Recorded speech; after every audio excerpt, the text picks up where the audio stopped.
새벽 5시 알람이 울리기도 전에 눈이 떠집니다.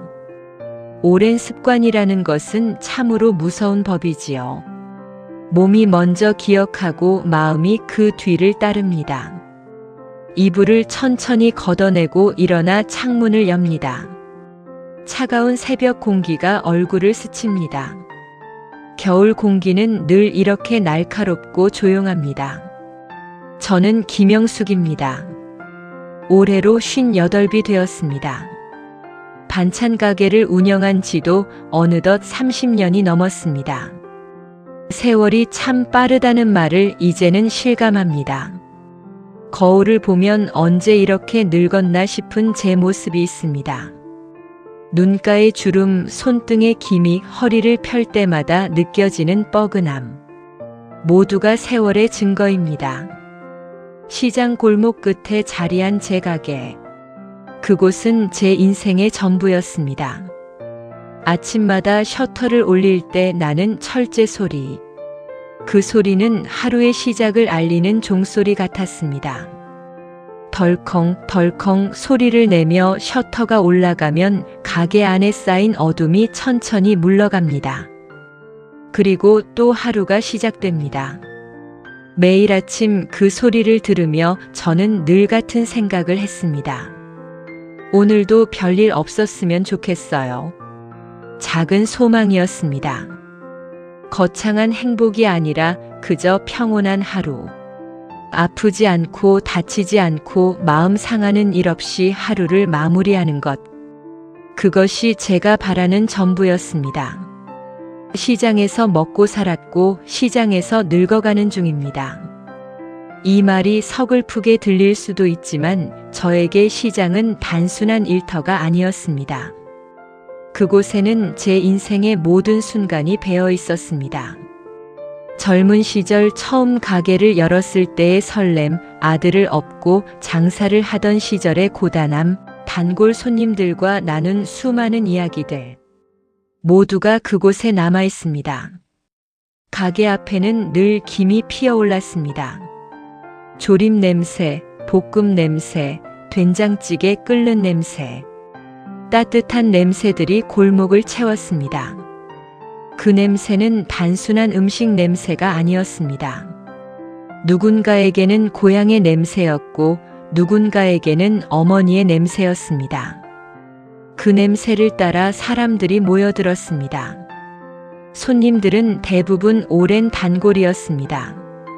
10년, 20년을 한결같이 찾아주시는 분들이었지요.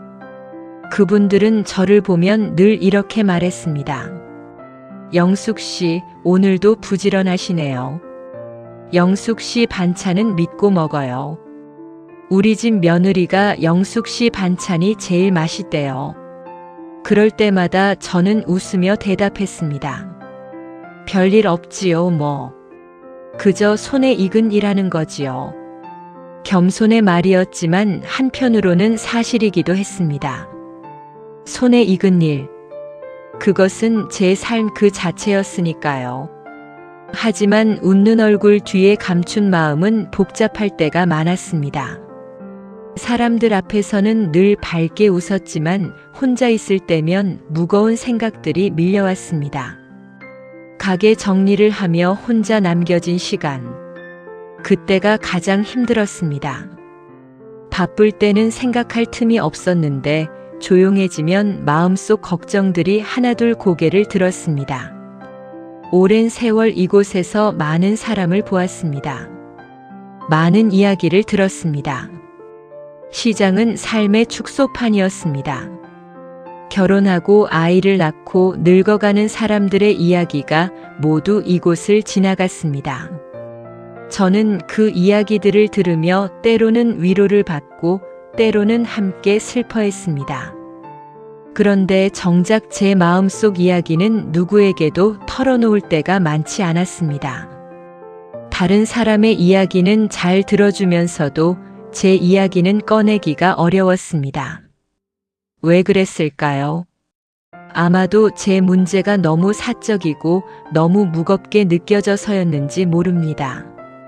아니면 말해봤자 해결되지 않을 것 같아서였을 수도 있습니다. 삶의 무게는 결국 혼자 견뎌야 하는 것이더군요. 아무리 가까운 사람이라도 제 마음의 짐을 대신 져줄 수는 없었습니다. 그것을 깨닫는데 오랜 시간이 걸렸습니다. 그리고 그 깨달음은 때로 외로웠습니다. 제 복잡한 마음의 중심에는 가족이 있었습니다. 특히 며느리와의 관계가 가장 큰 부분을 차지했습니다. 가족이라는 이름은 참으로 복잡한 것이었습니다. 사랑하면서도 상처를 주고 가까우면서도 멀게 느껴지는 관계. 그것이 가족이었습니다. 저에게는 아들 하나가 있습니다. 민재. 늘 성실하고 조용한 아이였습니다. 어릴 적부터 말수가 적었습니다. 학교에서 무슨 일이 있었는지, 친구들과는 잘 지내는지 그런 이야기를 먼저 꺼내는 법이 없었습니다. 제가 물어보면 그제야 응하고 짧게 대답했습니다. 자기 이야기를 잘하지 않아서 속을 알기 힘든 아이였지요. 무슨 생각을 하는지, 무엇이 힘든지 늘 짐작만 해야 했습니다. 어머니로서 그것이 가장 답답했습니다. 아들이 웃으면 정말 기쁜 건지, 괜찮다고 하면 정말 괜찮은 건지 확신할 수가 없었습니다. 그 성격은 커서도 바뀌지 않았습니다. 성인이 되고 직장을 다니고 결혼을 해도 여전히 말이 적었습니다. 며느리와 사이가 어떤지, 집안 사정이 어떤지 직접 말해주는 경우가 거의 없었습니다. 제가 요즘 어떠냐 물으면 응, 괜찮아 하고 짧게 대답할 뿐이었습니다. 아들을 키우며 늘 이런 생각을 했습니다. 이 아이가 나중에 속마음을 털어놓을 수 있는 사람을 만났으면 좋겠다. 저에게는 말하지 않아도 다른 누군가에게는 마음을 열 수 있기를 바랐습니다. 그래서 며느리를 처음 만났을 때 저는 기대했습니다. 이 사람이 아들의 속마음을 알아주는 사람이길 바랐습니다. 며느리 지연은 교사입니다. 처음 본 날의 인상이 아직도 생생합니다. 단정하게 빗어넘긴 머리, 예의 바른 말투, 차분한 눈빛. 요즘 세대답게 똑똑하고 침착한 사람이라고 느꼈습니다. 첫인상은 좋았습니다. 아들이 좋은 사람을 만났구나, 그렇게 생각했습니다. 결혼식 날 저는 며느리의 손을 잡으며 말했습니다. 앞으로 잘 부탁한다. 우리 민재 부족한 게 많은데 잘 좀 이끌어줘. 며느리는 공손하게 고개를 숙이며 대답했습니다. 걱정 마세요, 어머니. 잘할게요. 그때는 그 말이 진심처럼 들렸습니다. 하지만 세월이 지나며 알게 되었습니다. 진심과 예의는 다르다는 것을, 예의 바른 말 뒤에 진짜 마음이 숨어 있을 수 있다는 것을, 결혼 후 함께 지내면서 조금씩 거리감이 느껴졌습니다. 처음에는 미묘했습니다. 뭐라 콕 집어 말할 수 없는 느낌이었습니다. 며느리는 여전히 예의 바르게 대했습니다. 명절에는 빠짐없이 찾아왔고 생일 때는 선물도 챙겼습니다. 겉으로 보기에는 아무 문제가 없었습니다. 하지만 저는 느낄 수 있었습니다. 제가 다가가려 하면 한 발 물러서는 느낌. 대화를 이어가려 하면 적당한 선에서 끝을 내는 모습. 제 눈을 오래 마주치지 않는 습관. 그런 작은 신호들이 하나씩 쌓여갔습니다. 며느리는 자주 이렇게 말했습니다. 어머니, 편하실 대로 하세요. 어머니, 너무 신경 쓰지 않으셔도 돼요. 저희는 괜찮으니까 어머니가 편하게 하세요. 이런 말들은 분명 예의 바른 말이었습니다. 하지만 어떤 때는 담장처럼 느껴졌습니다. 말을 정중하게 하면서도 마음의 문은 닫아두는 느낌이었습니다. 어머니 편하게 하세요라는 말 속에는 저희에게는 간섭하지 마세요라는 뜻이 숨어 있는 것 같았습니다. 저는 그 미묘한 온도차를 읽는데 서툴렀습니다. 그래서 더 조심스럽게 대했습니다. 혹시 제가 뭔가 잘못 말했나, 불편하게 한 건 아닌가, 그런 생각들이 끊이지 않았습니다. 조심할수록 더 긴장되고 긴장할수록 더 어색해졌습니다. 그렇게 조심함이 깊어질수록 우리 사이는 오히려 멀어졌습니다. 그 사실을 저는 한참 뒤에야 깨달았습니다. 조심하면 사이가 좋아질 줄 알았는데 오히려 벽이 높아지고 있었던 것입니다. 손녀 다온이가 태어났을 때의 기쁨은 말로 다 표현할 수 없었습니다. 병원에 달려가 유리창 너머로 작은 아기를 보았을 때 눈물이 주르르 흘렀습니다. 손녀의 작은 손가락, 작은 발가락, 눈을 꼭 감고 있는 모습, 모든 것이 신기하고 사랑스러웠습니다. 산후조리원에서 처음 손녀를 안았을 때의 감촉이 아직도 생생합니다. 폭신하고 따뜻했습니다. 그렇게 가볍고 작은 생명체가 제 팔에 안겨 있었습니다. 저는 그 작은 손을 잡으며 속으로 말했습니다. 너라도 할머니랑 친하게 지내자. 할머니가 많이 사랑해 줄게. 손녀가 생기면서 저는 다시 살아가는 기쁨을 느꼈습니다. 시장 일도 덜 고되게 느껴졌습니다. 아침에 일어나는 것도 한결 가벼웠습니다. 퇴근 후에는 아들 집에 들러 손녀를 보는 것이 일과가 되었습니다. 그 시간이 하루 중 가장 행복한 순간이었습니다.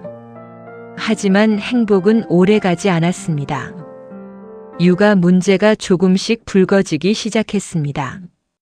요즘 부모들은 육아 방식을 매우 중시합니다. 책을 보고 인터넷을 찾아보고 전문가의 조언을 구합니다. 저희 세대와는 확연히 다른 방식이었습니다. 저는 경험으로 아이를 키웠습니다. 책이나 이론이 아니라 직접 부딪히며 배운 방식이었습니다. 그래서 자연스럽게 제 방식을 이야기했습니다. 아이가 배 아프면 이렇게 해봐. 밤에 잠을 안 자면 이렇게 하면 돼. 이만큼 크면 이제 이유식을 시작해야지. 제가 보기에는 당연한 조언이었습니다. 제 경험에서 우러나온 지혜였습니다. 하지만 며느리에게는 간섭으로 들렸던 모양입니다. 며느리의 표정이 조금씩 굳어가는 것이 느껴졌습니다. 어느 날 제가 손녀에게 물을 먹이려고 하자 며느리가 말했습니다. 어머니, 아직 물은 안 먹여요. 모유나 분유만 먹이는 게 좋대요. 아니, 물 좀 먹이면 어때? 내가 민재 키울 때도 물 먹였어. 요즘은 그렇게 안 한대요. 책에서 봤어요. 그 순간 저는 묘한 기분이 들었습니다. 제 경험이 부정당하는 느낌이었습니다. 30년을 아이를 키우고 시장에서 수많은 엄마들과 이야기하며 쌓은 경험이 옛날 방식으로 치부되는 것 같았습니다. 저는 도와준다는 마음이었는데 그 마음이 언제나 그대로 전달되는 것은 아니었습니다. 제가 선의로 한 말이 며느리에게는 잔소리로, 간섭으로, 구시대적 고집으로 들렸던 것입니다. 그때부터 저는 더욱 조심스러워졌습니다. 손녀를 보고 싶어도 함부로 찾아가지 못했습니다. 뭔가 말하고 싶어도 입을 다물었습니다. 혹시라도 며느리가 불편해할까봐 눈치를 봤습니다. 사랑하는 손녀가 눈앞에 있는데도 마음껏 사랑할 수 없는 그 답답함. 할머니로서의 기쁨과 며느리 눈치 사이에서 갈등하는 그 마음. 아무도 이해하지 못할 것 같았습니다. 어느 날이었습니다. 손녀 감기가 길어지고 있다는 소식을 들었습니다. 아들에게 전화를 걸었을 때 아들의 목소리는 피곤해 보였습니다. 다온이 기침이 좀처럼 안 났네. 병원은 갔니? 응, 다녀왔어. 약 먹이고 있는데 밤에 기침해서 다들 잠을 못 자. 그 말을 듣는 순간 가슴이 철렁했습니다. 손녀가 아프고 아들 가족이 고생한다는 것이 너무 안타까웠습니다. 저는 곧바로 결심했습니다. 영양가 있는 반찬을 만들어 가져다 주어야겠다고. 다음 날 새벽 저는 일찍 일어나 반찬을 만들었습니다.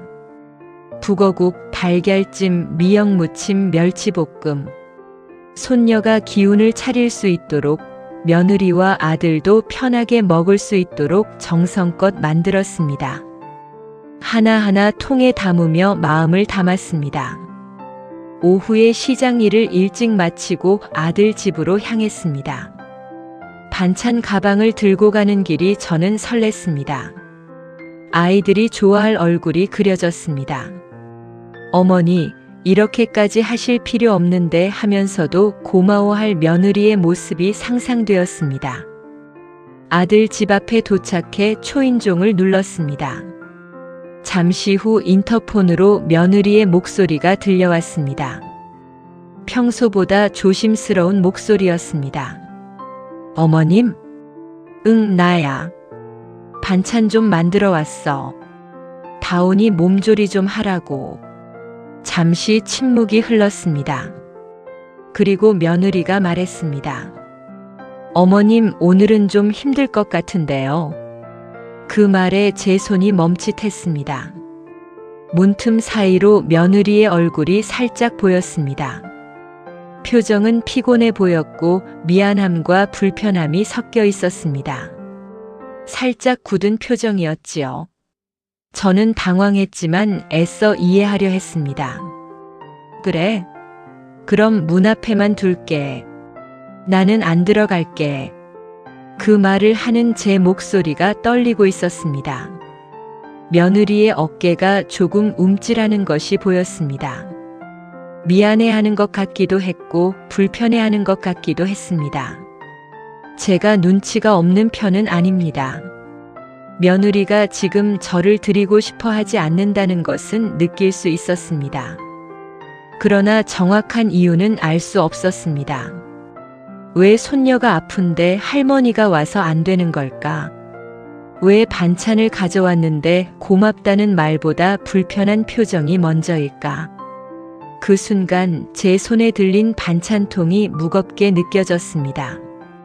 정성껏 만든 반찬이 짐처럼 느껴졌습니다. 마음 한쪽이 쿵 하고 내려앉았습니다. 그럼 여기 두고 갈게. 겨우 그 말만 하고 반찬 가방을 문 앞에 내려놓았습니다. 며느리는 네, 감사합니다 하고 작게 말했지만 그 목소리에는 온기가 없었습니다. 돌아서서 계단을 내려오는데 다리에 힘이 풀렸습니다. 손이 떨렸습니다. 눈물이 핑 돌았습니다. 아파트 복도는 조용했고 제 발소리만 덩그러니 울렸습니다. 건물을 빠져나와 버스 정류장까지 걸어가는 동안 제 마음은 무너지고 있었습니다. 버스를 기다리며 창밖을 바라보았습니다. 사람들이 오가고 차들이 지나가고 세상은 여느 때와 다름없이 돌아가고 있었습니다. 하지만 제 마음속에서는 무언가 깊이 금이 가고 있었습니다. 버스 안에서 창밖을 보며 생각했습니다. 내가 뭘 잘못한 걸까? 반찬 해가는 게 죄인가? 손녀 걱정하는 게 간섭인가? 스스로를 탓하기도 하고 억울하기도 했습니다. 저는 평생 가족을 챙기며 살아왔습니다. 희생이라는 말은 잘 쓰지 않지만 속으로는 그런 마음이 분명 있었습니다. 제 삶을 포기하고 제 시간을 내어주고 제 즐거움을 미루며 가족을 위해 살았습니다.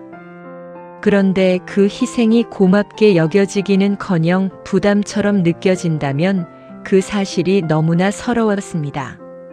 마치 제 인생이 부정당하는 것 같았습니다. 다음 날 제 친구 한미정이 연락을 해왔습니다. 오늘 시간 있어? 차 한잔 하자. 저는 평소 같으면 바쁘다고 했을 텐데 그날은 순순히 고개를 끄덕였습니다. 누군가와 이야기하고 싶었습니다. 미정이 운영하는 작은 카페에서 만났습니다. 미정은 저보다 2살 많은 환갑의 나이였지만 마음만은 여전히 젊었습니다. 그녀는 제 얼굴을 보자마자 알아챘습니다. 표정이 안 좋네. 무슨 일 있었어? 저는 웃어넘기려 했습니다. 아니야, 그냥 좀 피곤해서. 하지만 미정은 속지 않았습니다. 그녀는 제 앞에 따뜻한 커피를 건네며 조용히 기다렸습니다. 결국 저는 며느리 이야기를 꺼냈습니다. 어제 있었던 일을 차근차근 이야기했습니다. 말을 하다 보니 목이 메었습니다. 눈물이 또 났습니다. 카페에서 우는 것이 창피했지만 참을 수가 없었습니다. 미정은 조용히 제 말을 듣고 있었습니다. 중간에 끼어들지 않았고 판단하지도 않았습니다. 그저 고개를 끄덕이며 들어주었습니다. 그것만으로도 위로가 되었습니다. 제 이야기가 끝나자 미정은 한참을 생각하더니 천천히 입을 열었습니다. 영수가 요즘은 다 그래. 며느리들이 유난히 예민한 게 아니라 그냥 자기 삶을 지키려는 거야. 시어머니 세대와 며느리 세대는 생각이 많이 달라. 너무 마음 쓰지 마. 그 말이 위로가 되기도 했습니다. 하지만 한편으로는 더 복잡한 감정이 들었습니다. 문제가 저만의 것이 아니라는 사실. 요즘 며느리들이 다 그렇다는 말. 그 말은 제 상황을 이해시키는 동시에 해결책이 없다는 절망도 함께 가져왔습니다. 그래도 미정아, 나는 뭔가 잘못한 것 같아. 며느리가 그렇게까지 불편해할 이유가 있겠어? 미정은 잠시 생각하더니 말했습니다. 영수가, 너는 잘못한 게 없어. 다만 방식이 달랐을 뿐이야. 너는 내 방식대로 사랑을 표현했는데 며느리는 그걸 다르게 받아들인 거지. 누가 옳고 그른 게 아니야. 그럼 어떻게 해야 돼? 조금 거리를 두는 것도 방법일 수 있어. 사랑한다고 해서 늘 가까이 있어야 하는 건 아니잖아. 거리를 둔다. 그 말이 마음에 걸렸습니다. 사랑하는 사람과 거리를 둔다는 것이 과연 옳은 일인가? 하지만 달리 방법이 없어 보이기도 했습니다. 그날 밤 집으로 돌아오는 길에 시장 골목은 이미 불이 꺼져 어둑했습니다. 주황색 가로등 아래 제 그림자만 길게 늘어져 있었습니다. 그림자를 보며 문득 이런 생각이 들었습니다. 저 그림자처럼 저도 누군가의 삶에서 어둡고 길게 늘어진 존재가 되어가는 건 아닐까? 며칠째 마음속에서 떠나지 않는 감정이 있었습니다. 서운함이었습니다. 말로 정확히 설명하기 어려운 가늘고 긴 서운함이 마음을 감싸고 있었습니다. 그 서운함은 화처럼 격렬하지도 않았고 슬픔처럼 눈물이 나지도 않았습니다. 그저 가슴 한편을 묵직하게 짓누르는 무게였습니다. 그러나 그 서운함은 아직 시작일 뿐이었습니다.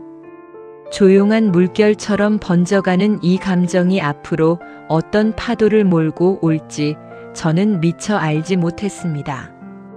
아들과의 관계까지 흔들릴 줄은 더더욱 몰랐습니다. 며칠이 지나도 마음속 서운함은 완전히 사라지지 않았습니다. 시장에서 손님을 맞으며 평소처럼 일했지만 작은 일에도 마음이 쉽게 흔들렸습니다. 누군가 며느리는 잘 지내? 하고 물으면 괜히 웃으며 넘겼지만 속에서는 울컥하는 마음이 올라왔습니다. 아들 민재에게도 전화를 걸까 말까 망설이는 시간이 많아졌습니다. 예전에는 생각 없이 전화를 걸었습니다. 민재야, 오늘 뭐 먹었어? 다온이는 잘 지내? 그런 사소한 이야기를 나누는 것이 자연스러웠습니다. 하지만 이제는 달랐습니다. 전화기를 들었다가도 다시 내려놓았습니다. 괜히 전화했다가 불편하게 만들까 걱정되었습니다. 며느리가 옆에 있으면 어떡하나. 며느리가 싫어하지는 않을까. 그런 생각들이 끊임없이 머릿속을 맴돌았습니다. 명절이 다가오는 시기였습니다. 설날이 한 달도 채 남지 않았습니다. 저는 늘 하던 대로 전날부터 반찬 준비를 시작했습니다. 며느리가 바쁠 테니 조금이라도 부담을 덜어주자는 마음이었습니다. 새벽부터 일어나 멸치를 손질하고 채소를 다듬고 고기를 양념했습니다. 멸치볶음, 잡채, 고기 완자, 호박전, 동그랑땡. 명절 상에 올라가는 음식들을 하나씩 만들었습니다. 손이 바빴지만 마음 한구석에서는 계속 걱정이 내려앉아 있었습니다. 이번에도 괜찮을까? 며느리가 또 불편해하지는 않을까? 너무 많이 만든 건 아닐까? 그런 생각들이 꼬리를 물었습니다. 그러던 중 아들에게서 문자가 왔습니다. 화면을 켜고 메시지를 읽는 순간 가슴이 철렁했습니다. 엄마, 명절 전날엔 우리가 잠깐 들르기 힘들 것 같아. 지현이랑 다온이 피곤할 것 같아서. 저는 문자를 읽고 한참 동안 답을 쓰지 못했습니다. 손가락이 화면 위에서 멈춰 있었습니다. 이유는 이해했습니다. 명절 전날은 모두가 바쁩니다. 며느리도 친정 준비를 해야 하고 아이도 돌봐야 합니다. 논리적으로는 충분히 이해할 수 있는 상황이었습니다. 하지만 마음은 논리대로 움직이지 않았습니다. 잠깐 얼굴만 보고 가도 되지 않나. 그 생각이 자꾸 들었습니다. 명절 전날이라도 어머니 얼굴을 보고 가는 것이 그렇게 어려운 일일까? 바쁘더라도 10분, 20분 정도는 시간을 낼 수 있지 않을까? 결국 저는 정중하게 답을 보냈습니다. 그래. 너희 편한 대로 해라. 몸 조심하고. 짧은 문장이었지만 그 문장을 쓰는데 한참이 걸렸습니다. 서운한 마음을 꾹꾹 눌러 담았습니다. 화면을 보며 여러 번 지우고 다시 썼습니다. 혹시 제 서운함이 문자에 드러나지는 않을까 조심스러웠습니다. 전송 버튼을 누르고 나서 한동안 멍하니 앉아 있었습니다. 마음속에서는 말하지 못한 감정이 부글부글 끓었습니다. 예전 같으면 아들은 바로 전화해서 엄마 죄송해요. 나중에 꼭 들를게요 하고 말했을 것입니다.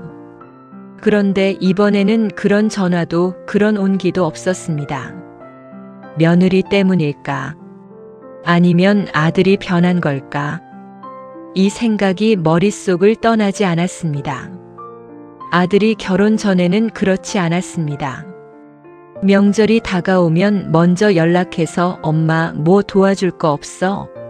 하고 물었습니다. 바빠도 시간을 내서 들렀습니다.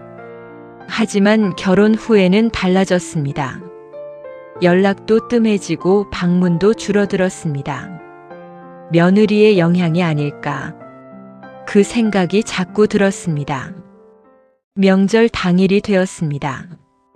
저는 새벽부터 일어나 차례상을 차렸습니다. 정성껏 만든 음식들을 하나씩 상에 올렸습니다. 북어포, 나물, 전, 과일. 돌아가신 남편의 사진 앞에 상을 차리며 혼잣말을 했습니다. 여보, 요즘 저 좀 힘들어요. 며느리랑 사이가 영 안 풀려요. 사진 속 남편은 여전히 온화하게 웃고 있었습니다. 그 미소를 보며 위로를 받기도 하고 그리워지기도 했습니다. 남편이 살아있었다면 어떻게 했을까? 아마 저보다 현명하게 상황을 풀어나갔을 것입니다. 오전 11시쯤 약속한 시간이 되었습니다. 하지만 아들 가족은 오지 않았습니다. 시계를 보며 기다렸습니다. 11시 10분, 20분, 30분. 시간이 흘러도 연락이 없었습니다. 12시가 조금 넘어서야 초인종이 울렸습니다. 문을 열자 손녀 다온이가 제일 먼저 뛰어들어왔습니다. 할머니. 아이의 환한 목소리가 집안을 밝혔습니다. 그 순간만큼은 모든 걱정이 잊혔습니다. 저는 손녀를 안아 올리며 볼에 뽀뽀를 했습니다. 우리 다온이 많이 컸네. 할머니가 얼마나 보고 싶었는지 몰라. 뒤에서 아들과 며느리가 들어왔습니다. 둘 다 약간 지쳐 보였습니다. 며느리는 짧게 인사를 했습니다. 어머니, 늦어서 죄송해요. 괜찮아. 오느라 힘들었지? 어서 들어와서 앉아. 겉으로는 밝게 대했지만 속으로는 서운함이 올라왔습니다. 늦는다고 미리 연락이라도 했으면 좋았을 텐데. 하지만 그런 말은 꺼낼 수 없었습니다. 차례를 지내고 식사 자리에 앉았습니다. 상에는 제가 정성껏 준비한 음식들이 가득했습니다. 아들이 밥을 먹으며 말했습니다. 엄마, 음식 정말 맛있어요. 그래? 내가 좋아하는 거 위주로 만들었어. 그렇게 대화를 주고받는데 갑자기 작은 사건이 일어났습니다. 제가 손녀 다온이에게 멸치볶음을 덜어주려 하자 며느리가 재빨리 손을 내밀어 막았습니다. 어머니, 다온이는 이거 아직 잘 못 먹어요. 제가 줄게요. 말투는 정중했지만 동작은 단호했습니다. 표정도 약간 경직되어 있었습니다. 제가 손녀에게 음식을 주는 것조차 마음에 들지 않는다는 느낌을 받았습니다. 저는 잠시 멈칫했습니다. 아, 그래. 그럼 네가 줘라. 이 말에는 제 의도가 없었습니다. 그저 며느리의 말에 따른 것뿐이었습니다. 하지만 며느리에게는 그 말이 불편하게 들렸던 모양입니다. 며느리는 곧바로 고개를 숙이며 손녀의 밥그릇에 반찬을 챙겼습니다. 그 후 식사 내내 분위기가 어색했습니다. 아들은 언제나처럼 말없이 밥만 먹고 있었습니다. 며느리는 손녀만 챙기며 저와 눈을 마주치지 않았습니다. 저는 억지로 밝은 목소리로 이야기를 꺼냈지만 대화는 이어지지 않았습니다. 식사를 마치고 아들이 설거지를 도우려 하자 며느리가 말렸습니다. 그냥 가요. 엄마도 힘드실 텐데. 그 말을 듣는 순간 마음이 철렁했습니다. 엄마도 힘드실 텐데라는 말. 겉으로는 저를 배려하는 말이었지만 속뜻은 달랐습니다. 어서 가자는 뜻이었습니다. 내가 불편한 사람인가? 내 집인데 왜 저런 눈치를 봐야 하지? 자꾸 이런 생각이 드는 제 자신도 싫었습니다. 며느리를 나쁜 사람으로 생각하고 싶지 않았습니다.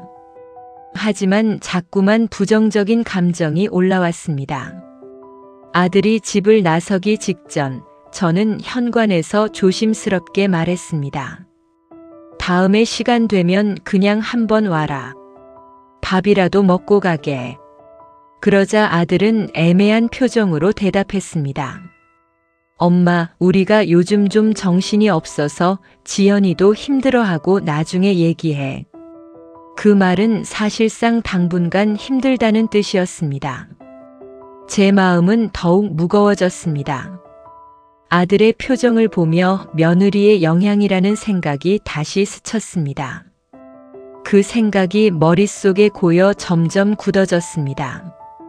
문이 닫히고 혼자 남았을 때 저는 한참을 현관에 서 있었습니다. 방금 전까지 가족이 있던 자리가 텅 비어 있었습니다. 그 빈자리가 제 마음을 그대로 보여주는 것 같았습니다. 그날 밤 저는 쉽게 잠들지 못했습니다. 천장을 보며 오늘 하루를 되새겼습니다. 가족과의 대화에서 내가 빠져가는 느낌이 너무나 뚜렷했습니다. 며느리가 나를 피하면 아들도 따라 피하는 것 같았습니다. 며느리가 나를 싫어하는 것이 아닐까. 내가 부담이 되었던 걸까? 이 질문들이 마음속에서 끝없이 맴돌았습니다. 답은 나오지 않았고 그저 불안함만 커져갔습니다. 며칠이 더 지났습니다. 저는 결국 아들에게 전화를 걸었습니다. 더 이상 참을 수가 없었습니다. 이대로 가만히 있으면 정말 관계가 끊어질 것 같았습니다. 민재야. 응, 엄마. 무슨 일이야?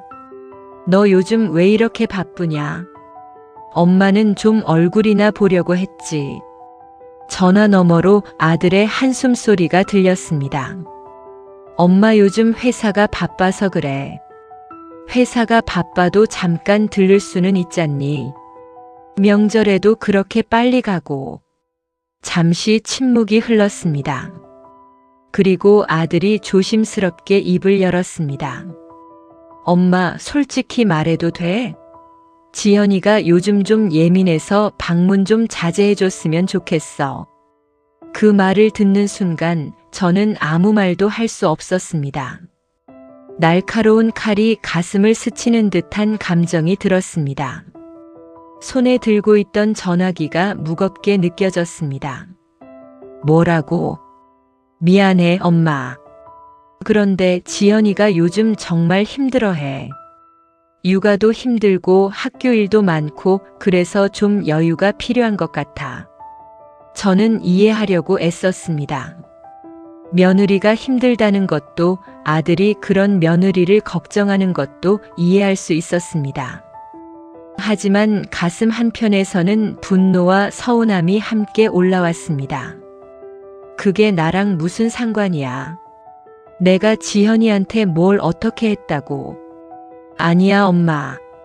엄마가 뭘 잘못한 게 아니야. 그냥 지연이가 시댁 방문 자체를 부담스러워하는 것 같아. 시댁 방문이 부담. 그 말은 결국 저의 존재 자체가 부담이라는 뜻이었습니다. 제가 겨우 짜낸 말은 이것뿐이었습니다. 그래. 알겠다. 엄마 미안해. 조금만 시간을 줘. 지연이가 안정되면. 됐어. 알겠다고 했잖아.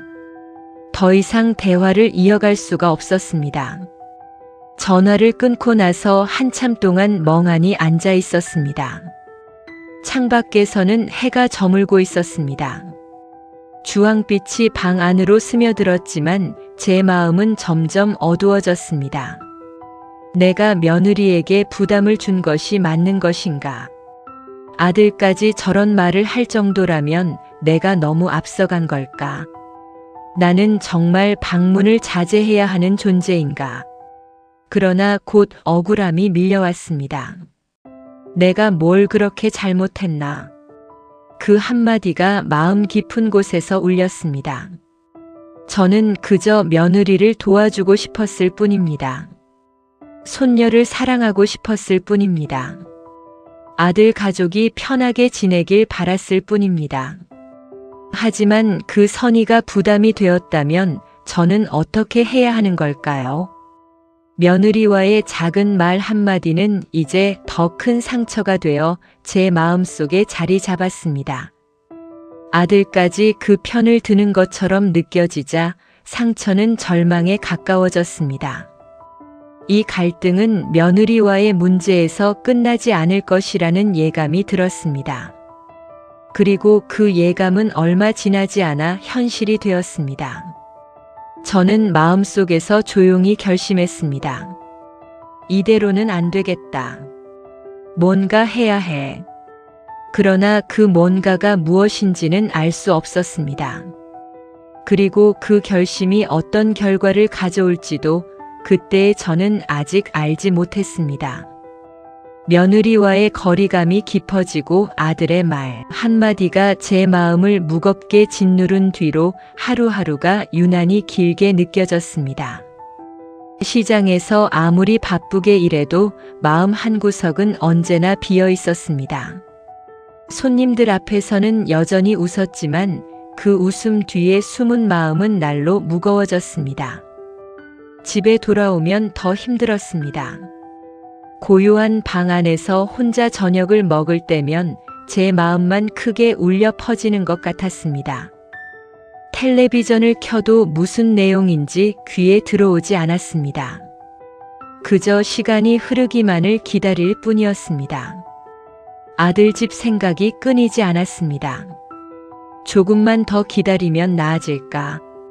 내가 먼저 다가가면 혹시 더 불편해할까?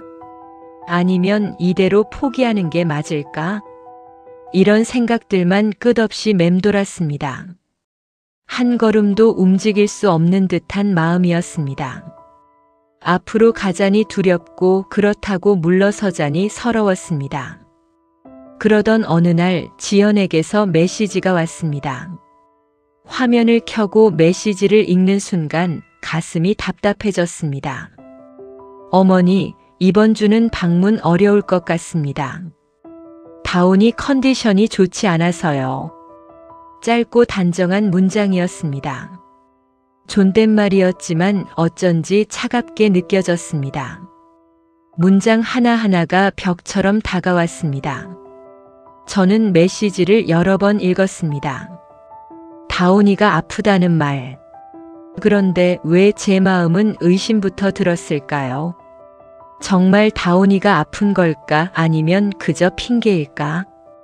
이런 생각을 하는 제 자신이 싫었지만 자꾸만 의심이 들었습니다.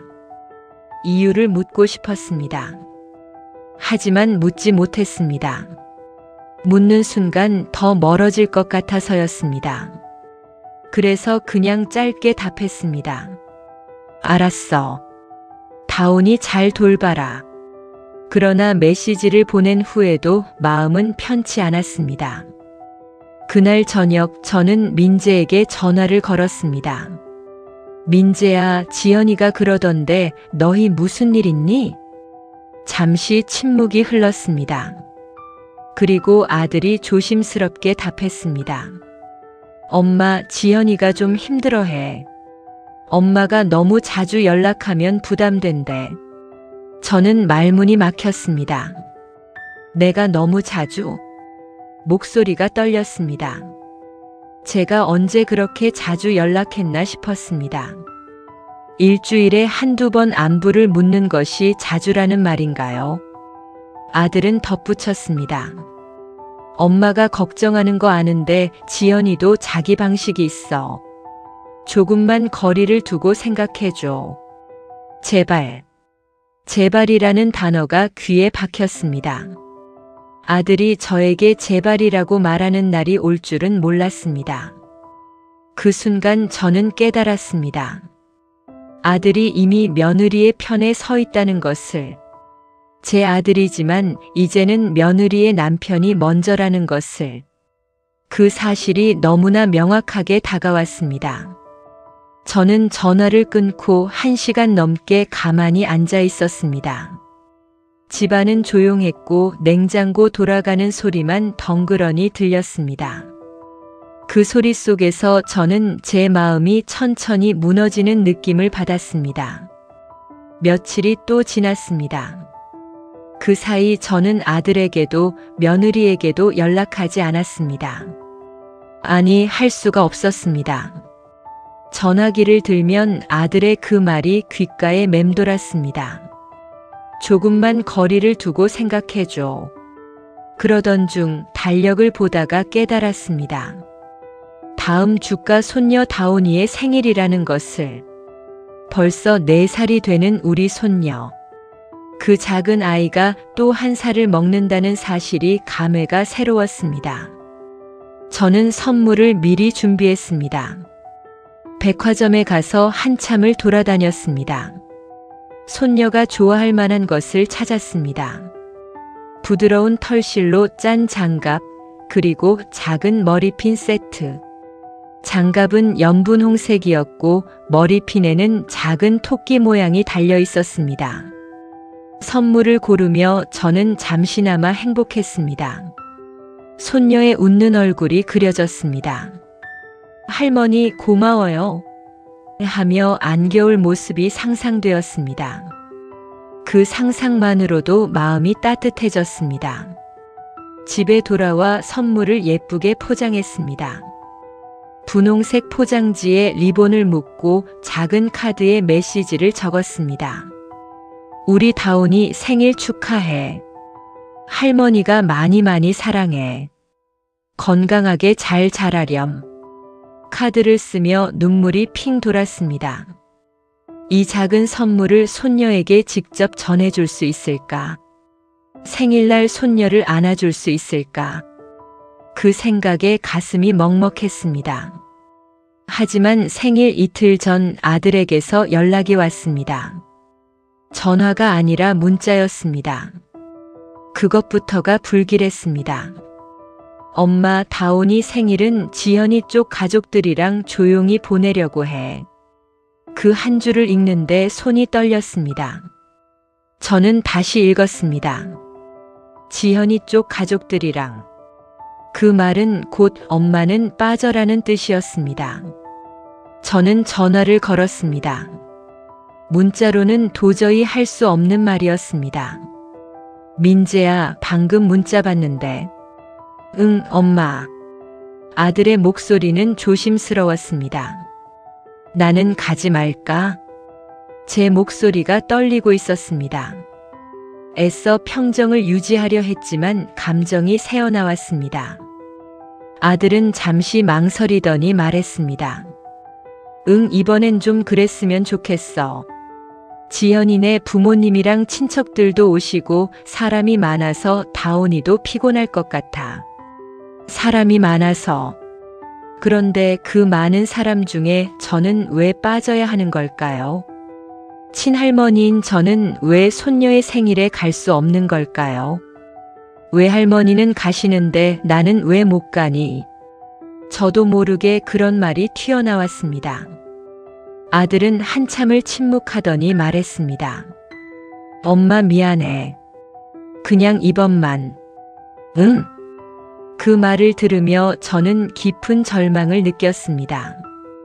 이번만이라는 말. 하지만 저는 알고 있었습니다. 이번이 지나면 다음번도 있을 것이고 그 다음번도 있을 것이라는 것을. 저는 더 이상 말할 수 없었습니다. 알겠다. 겨우 그 한마디만 하고 전화를 끊었습니다. 그날 밤 저는 포장해둔 생일 선물 상자를 마주하고 한참 동안 움직이지 못했습니다.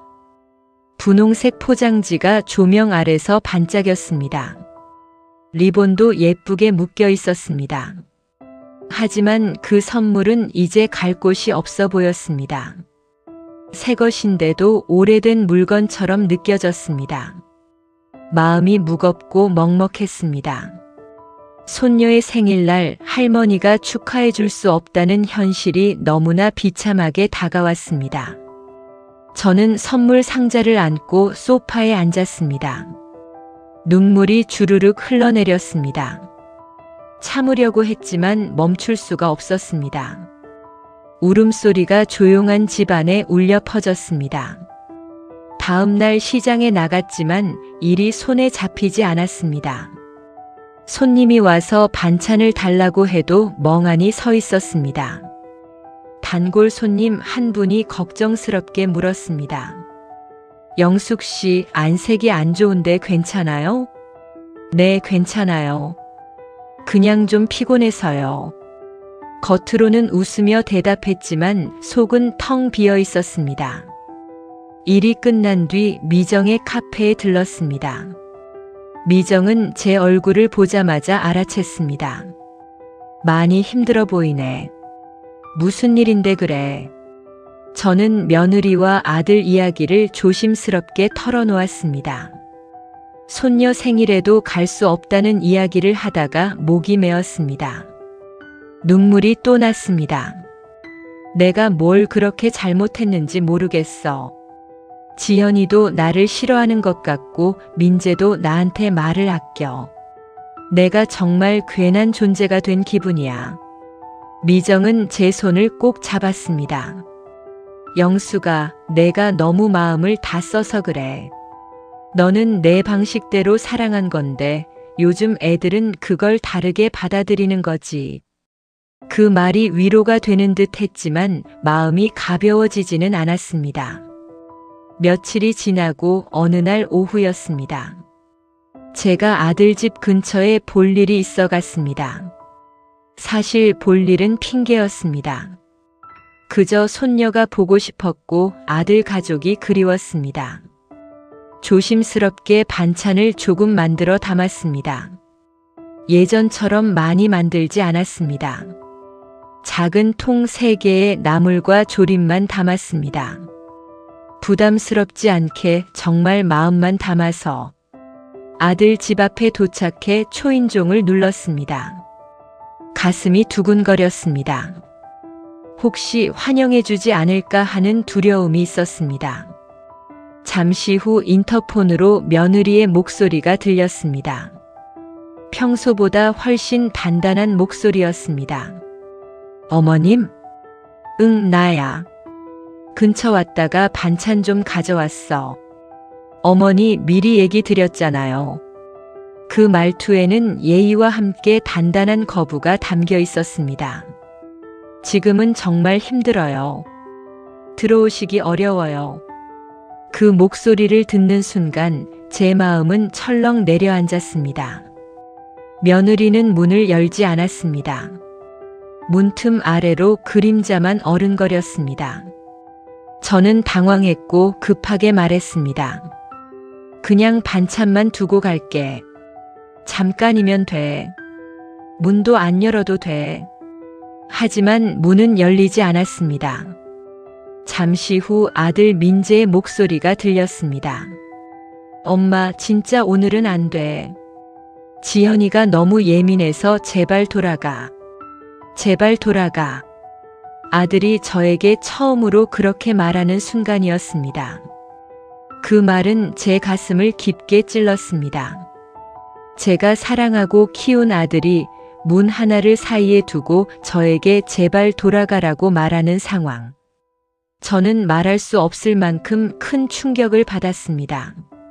손에 들고 있던 반찬 봉투가 무겁게 느껴졌습니다. 다리에 힘이 빠졌습니다. 묵묵히 반찬을 문 앞에 내려놓았습니다. 천천히 뒤돌아섰습니다. 아무도 배웅하지 않았습니다. 문이 열리지 않았습니다. 그저 닫힌 문만이 거기 있었습니다. 계단을 내려오며 저는 무너지는 마음을 간신히 붙잡고 있었습니다. 한 계단 한 계단 내려갈 때마다 눈물이 흘렀습니다. 참으려고 했지만 멈출 수가 없었습니다. 아들 집을 벗어난 뒤 버스 정류장까지 걸어갔습니다. 다리가 후들거렸습니다. 거리는 어둑했고 바람은 차가웠습니다. 사람들이 지나다니며 저를 흘끗 쳐다봤습니다. 우는 할머니를 신기하게 보는 눈빛들. 정류장 의자에 앉자 눈물이 더욱 주르륵 흘렀습니다. 참으려고 해도 멈추지 않았습니다. 나는 왜 이렇게 됐을까? 입 밖으로 나온 제 목소리는 떨리고 있었습니다. 버스가 와도 탈 힘이 없었습니다. 한참을 그렇게 앉아 있었습니다. 그날 밤 저는 모든 연락을 끊었습니다. 아들에게도 며느리에게도 아무것도 하지 않기로 했습니다. 전화기를 꺼두었습니다. 메시지도 확인하지 않았습니다. 마음이 완전히 끊어진 느낌이었습니다. 그동안 쌓여온 감정들이 한순간에 터져버린 듯 했습니다. 더 이상 아무것도 할 수 없었습니다. 시장에도 나가기 싫었습니다. 하지만 가게를 열지 않으면 생계가 막힙니다. 억지로 몸을 일으켜 시장으로 갔습니다. 기계처럼 움직였습니다. 반찬을 담고 손님을 맞고 돈을 받았습니다. 하지만 제 마음은 그곳에 없었습니다. 단골 손님들이 물었습니다. 영숙 씨, 요즘 많이 피곤해 보이네요. 괜찮아요. 그냥 날씨 때문인가 봐요. 겉으로는 괜찮은 척했지만 속은 점점 무너지고 있었습니다. 밤이 되면 더 힘들었습니다. 조용한 집에 혼자 앉아 있으면 온갖 생각이 몰려왔습니다. 내가 정말 그렇게 잘못했나? 아들한테 버림받은 건가? 이제 정말 가족이 아닌 건가? 이런 생각들이 끝없이 머릿속을 맴돌았습니다.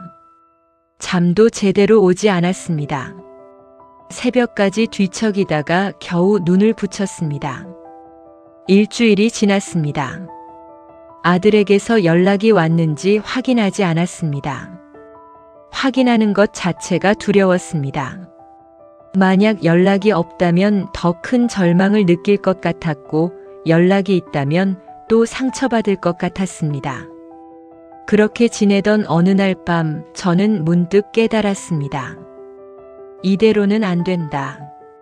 절망 속에 그대로 앉아 있을 수는 없었습니다. 뭔가 해야 했습니다. 하지만 무엇을 어떻게 해야 할지 막막했습니다. 거울을 보았습니다.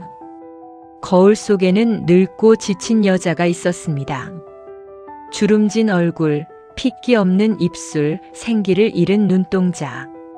이것이 제 모습이었습니다. 그 모습을 보며 생각했습니다. 내가 정말 이렇게 살고 싶진 않다. 그 생각은 희미했지만 아주 오랫동안 제 마음속에 남았습니다. 그리고 그 작은 생각이 이후의 변화를 이끌 단서가 되었습니다. 하지만 그날 밤에는 아직 어떻게 해야 할지 몰랐습니다. 그저 막연하게 이대로는 안 된다는 생각만 했을 뿐입니다. 잠자리에 누웠지만 쉽게 잠들지 못했습니다. 천장을 보며 오랫동안 생각에 잠겼습니다. 내가 먼저 다가가야 하나? 아니면 시간이 해결해 줄까? 아니면 정말 포기해야 하나? 답은 나오지 않았습니다. 하지만 한 가지는 확실했습니다. 이 상태로 계속 살 수는 없다는 것. 그리고 그 깨달음이 비록 작았지만 변화의 씨앗이 되었습니다. 며칠이 더 지났습니다. 여전히 저는 아들에게 연락하지 않았습니다. 하지만 마음속에서는 조금씩 변화가 일어나고 있었습니다. 어느 날 오후 미정이 제 가게로 찾아왔습니다. 손에는 따뜻한 호빵을 들고 있었습니다. 영수가 잠깐 시간 돼? 저는 고개를 끄덕였습니다. 가게 뒤편 작은 공간에 앉아 호빵을 나눠 먹었습니다. 따뜻한 김이 피어올랐습니다. 미정은 한동안 말없이 호빵을 먹다가 조용히 입을 열었습니다. 영수가 그날 이후로 내가 너무 힘들어 보여. 좀 말해봐. 저는 천천히, 아주 천천히 이야기를 꺼냈습니다. 아들 집 문 앞에서 있었던 일을, 며느리가 문을 열어주지 않았던 일을, 아들이 제발 돌아가라고 했던 그 말을 이어가다 보니 가슴이 또 메어졌습니다. 눈물이 흘러 작업대 위로 떨어졌습니다. 저는 앞치마로 눈물을 닦으며 민망해졌습니다. 미정은 아무 말 없이 제 손등을 감싸주었습니다. 그 따뜻한 손길이 위로가 되었습니다. 영수가, 내가 많이 상처받은 건 알겠어. 그런데 말이야, 내 마음을 그대로 감추면 더 멀어져. 아들도 며느리도 누가 먼저 말해주지 않으면 계속 오해만 쌓여. 저는 고개를 숙였습니다. 내가 먼저 다가가야 한다는 거지. 하지만 미정아, 나는 이미 너무 많이 다가갔어. 그런데도 거절당했어. 미정은 잠시 생각하더니 말했습니다. 다가간다는 게 꼭 찾아가는 것만은 아니야. 마음을 여는 것도 다가가는 거지. 내가 얼마나 서운했는지, 얼마나 힘들었는지, 그걸 솔직하게 말하는 것도 다가가는 거야. 그 말이 마음 깊이 들어왔습니다. 그런데 말하면 더 나빠지지 않을까? 더 나빠질 게 뭐가 있어? 지금도 이미 최악이잖아. 이보다 더 나빠질 게 있겠어? 미정의 말이 옳았습니다. 지금 상황이 이미 바닥이었습니다. 더 나빠질 것도 없었습니다. 내가 져줘서 그런 게 아니야. 그게 너를 지키는 길일 수도 있어. 그 한 문장이 머릿속에서 오래 맴돌았습니다. 내가 져주는 게 아니라 지키는 길이다. 며칠 동안 저는 혼자 시간을 보냈습니다. 시장에 나가 일을 하고 집에 돌아와 조용히 방에 앉았습니다. 손을 모아 무릎 위에 얹고 숨을 고르며 깊이 생각했습니다. 나는 어떤 어머니였지? 민재는 어떤 마음이었을까? 지연이는 얼마나 힘들었을까? 생각을 거듭하다 보니 조금씩 깨닫게 된 것들이 있었습니다. 제가 했던 말들. 이렇게 하면 돼. 내가 해봐서 아는데 요즘 애들은 너무 예민해. 그런 말들이 며느리에게는 당부가 아니라 간섭처럼 들렸을 수도 있다는 것. 제가 자주 찾아간 것. 손녀가 보고 싶어서 도와주고 싶어서 간 것인데 며느리에게는 감시처럼 느껴졌을 수도 있다는 것. 제가 의지했던 아들. 아들은 어머니와 아내 사이에서 너무 많은 것을 떠안고 있었을지도 모른다는 것. 저는 제 감정만 너무 꽉 잡고 있었던 것 같았습니다. 제가 얼마나 서운한지, 얼마나 상처받았는지에만 집중했습니다. 그 감정 때문에 다른 사람들의 마음을 볼 여유가 없었던 것 같습니다. 그 깨달음은 마음을 아프게 했습니다. 하지만 동시에 작은 희망을 만들었습니다. 내가 바뀌면 혹시 조금은 달라질까? 그 생각 하나로 저는 다시 움직이기 시작했습니다. 며칠 후 저는 결심했습니다. 다시 반찬을 만들기로. 하지만 이번에는 달랐습니다. 과하지 않게 만들었습니다. 작은 통 3개에만 담았습니다. 멸치볶음, 시금치나물, 계란말이. 예전처럼 가득 담지 않았습니다. 정성은 담되 부담은 담지 않으려 노력했습니다. 그리고 가장 중요한 것을 준비했습니다. 작은 메모 한 장. 펜을 들고 한참을 생각했습니다. 무슨 말을 써야 할까? 서운한 마음을 쓸까? 아니면 그냥 간단하게 안부만 물을까?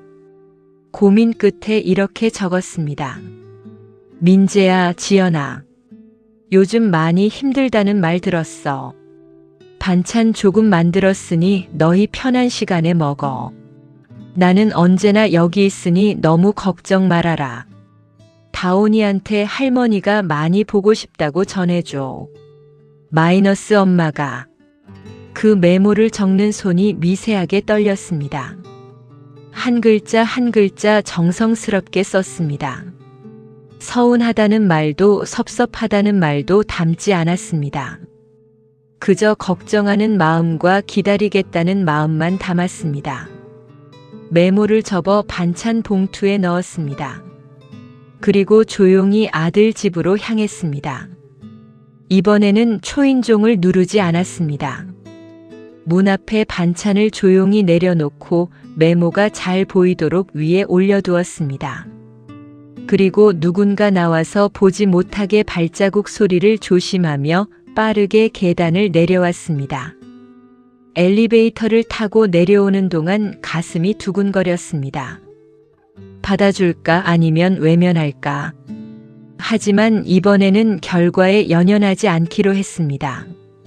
그들이 받아주든 받아주지 않든 나는 내 방식으로 마음을 표현했다는 것. 그것만으로 충분하다고 스스로를 다독였습니다. 집으로 돌아오는 길 마음이 조금 가벼워졌습니다. 절망 속에 갇혀 있을 때와는 다른 느낌이었습니다. 작은 행동 하나가 제게 위안을 주었습니다.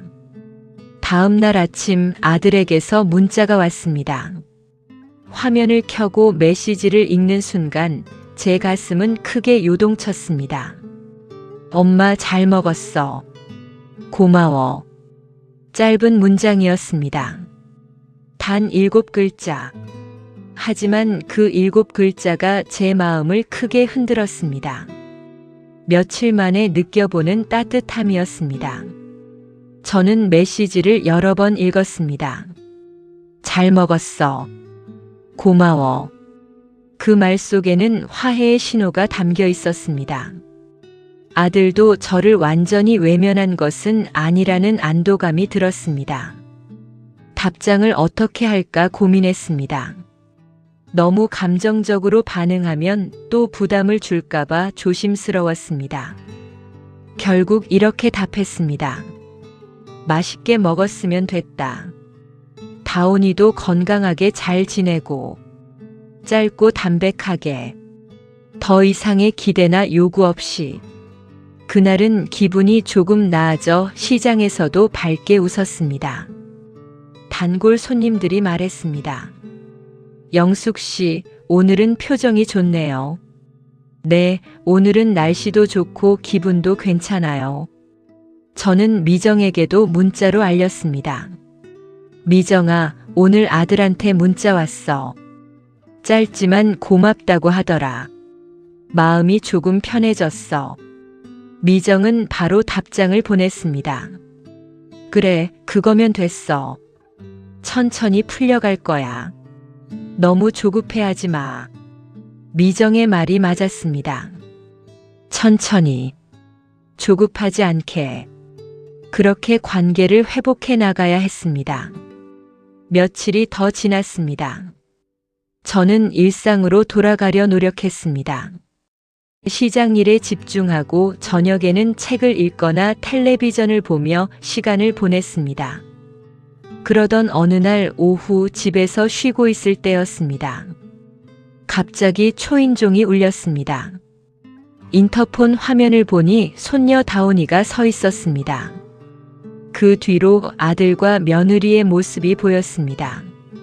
가슴이 쿵 내려앉았습니다. 예상치 못한 방문이었습니다. 급히 머리를 매만지고 현관문을 열었습니다. 할머니. 손녀가 제일 먼저 달려들며 안겼습니다. 작은 손에는 종이봉투를 들고 있었습니다. 할머니, 이거 내가 만들었어요. 화분 모양의 조그만 종이 공예였습니다. 손녀의 손에는 물감 자국이 아직 남아 있었습니다. 알록달록한 색연필로 꽃을 그려 넣었습니다. 제 눈에 눈물이 핑 돌았습니다. 하지만 참았습니다. 손녀 앞에서 울 수는 없었습니다. 우와, 우리 다온이가 만들었어? 정말 예쁘다. 손녀를 안아 올리며 볼에 뽀뽀를 했습니다. 손녀의 따뜻한 체온이 제 가슴에 닿았습니다. 그 뒤에 아들과 며느리가 조심스럽게 서 있었습니다. 둘 다 미안함과 조심스러움이 섞인 표정이었습니다. 아들이 먼저 입을 열었습니다. 엄마 갑자기 왔지? 다온이가 할머니 보고 싶다고 해서. 그 말에 제 가슴은 조용히 떨렸습니다. 아들의 목소리에는 이전과 다른 온기가 있었습니다. 며느리도 작게 고개를 숙였습니다. 어머니, 그동안 죄송했어요. 목소리가 작고 떨렸습니다. 그 표정에는 이전의 경계심이 아니라 진심 어린 미안함이 담겨 있었습니다. 저는 한 걸음 뒤로 물러서며 말했습니다. 그래, 들어와라. 왜 밖에 서 있어? 집안 공기가 조심스러웠습니다. 하지만 그 조심스러움은 이전처럼 차갑지 않았습니다. 서로를 배려하는 조심스럽지만 따뜻한 분위기였습니다. 거실 소파에 앉았습니다. 손녀는 제 무릎에 앉아 쉴 새 없이 이야기했습니다. 할머니, 나 어린이집에서 춤 배웠어요. 할머니한테 보여줄래요? 그래, 다온아. 할머니한테 보여줘. 손녀가 일어나 어설프지만 열심히 춤을 췄습니다. 작은 팔을 흔들고 발을 구르며 춤추는 모습이 너무나 사랑스러웠습니다. 아들과 며느리도 손녀를 보며 웃었습니다.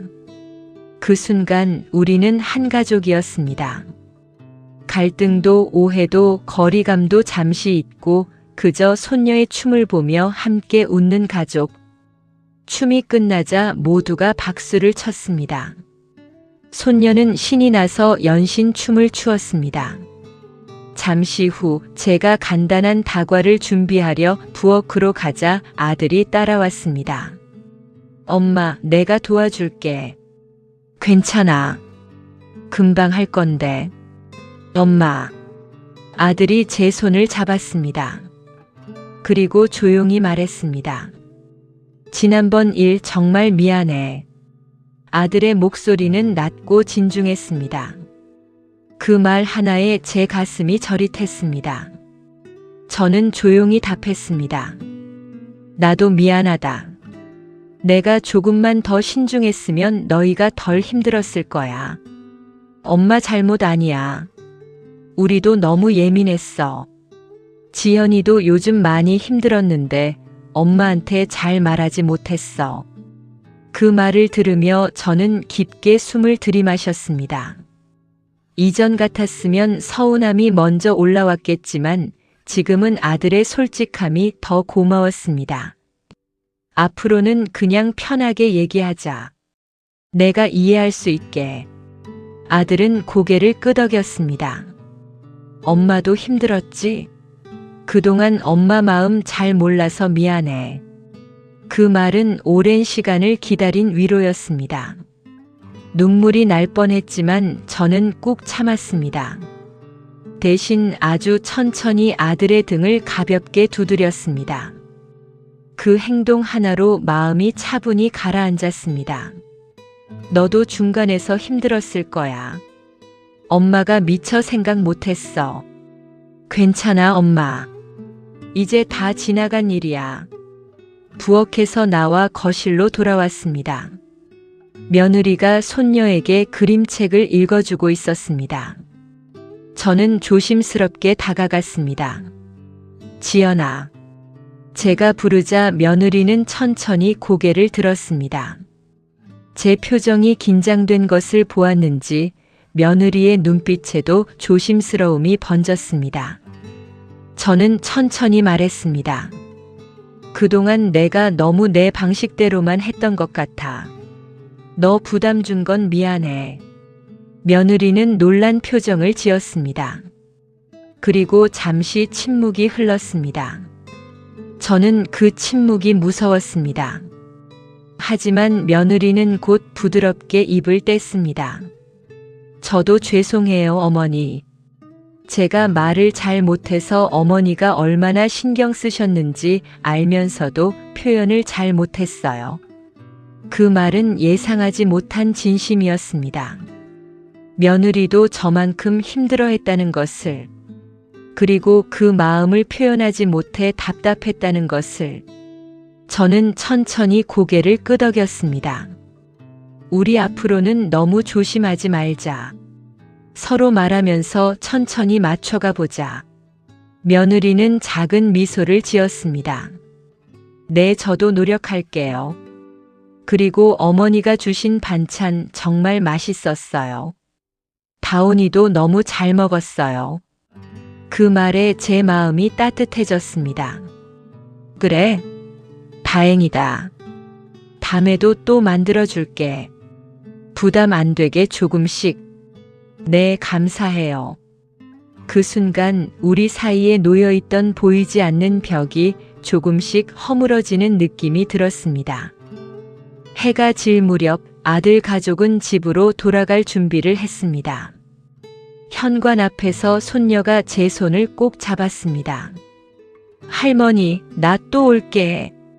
그 말은 그날 들은 말들 중 가장 환한 말이었습니다. 저는 손녀의 볼을 살짝 쓰다듬으며 말했습니다. 그래, 다온아. 언제든지 와. 할머니가 맛있는 거 많이 만들어줄게. 며느리가 말했습니다. 어머니, 다음 주에 시간 되시면 저희 집에 오시는 건 어떠세요? 제가 저녁 준비할게요. 그 말에 제 가슴이 뭉클했습니다. 며느리가 먼저 초대를 한다는 것. 그것은 화해의 확실한 신호였습니다. 그래, 좋지. 그때는 내가 디저트라도 가져갈게. 아니에요. 그냥 오세요. 아무것도 안 가져오셔도 돼요. 알았어. 그럼 빈손으로 갈게. 하지만 속으로는 이미 계획을 세웠습니다. 손녀가 좋아하는 찐빵이라도 몇 개 사가야겠다고.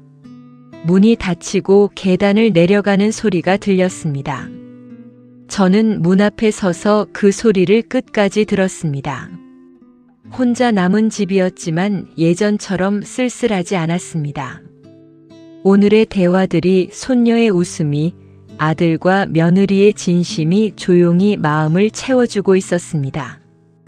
거실로 돌아와 손녀가 만들어준 종이 화분을 바라보았습니다.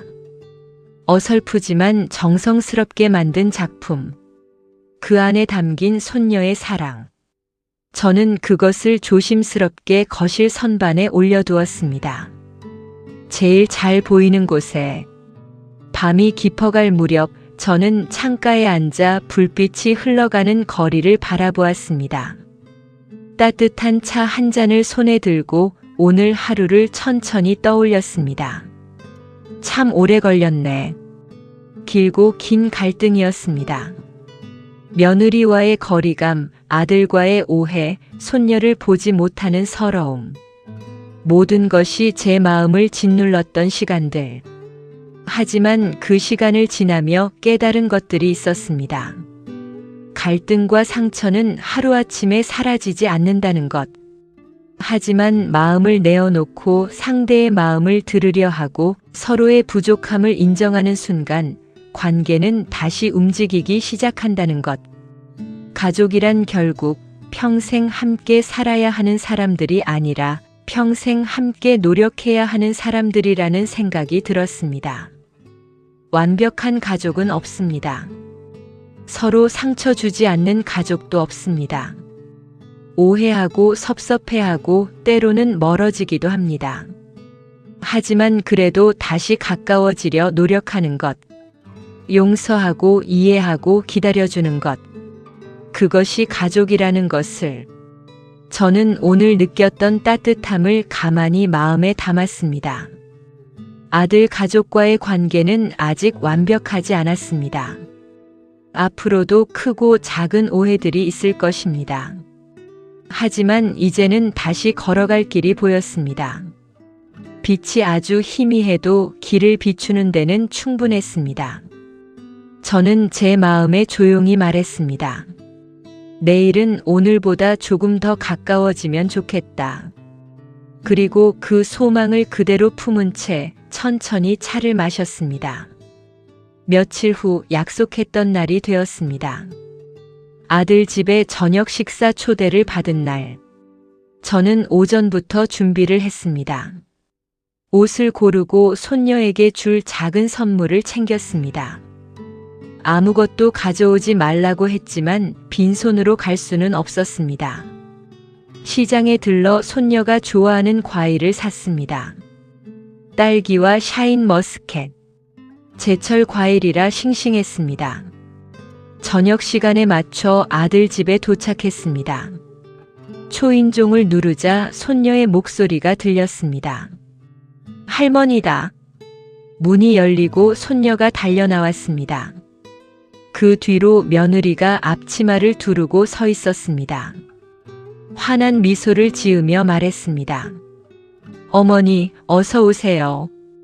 그 목소리에는 진심 어린 환대가 담겨 있었습니다.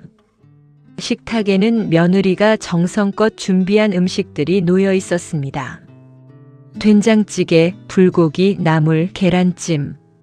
정갈하게 차려진 상이었습니다. 지연아, 이걸 언제 다 준비했어? 오늘 일찍 퇴근해서 준비했어요. 어머니 좋아하실 만한 걸로요. 그 말에 제 가슴이 따뜻해졌습니다.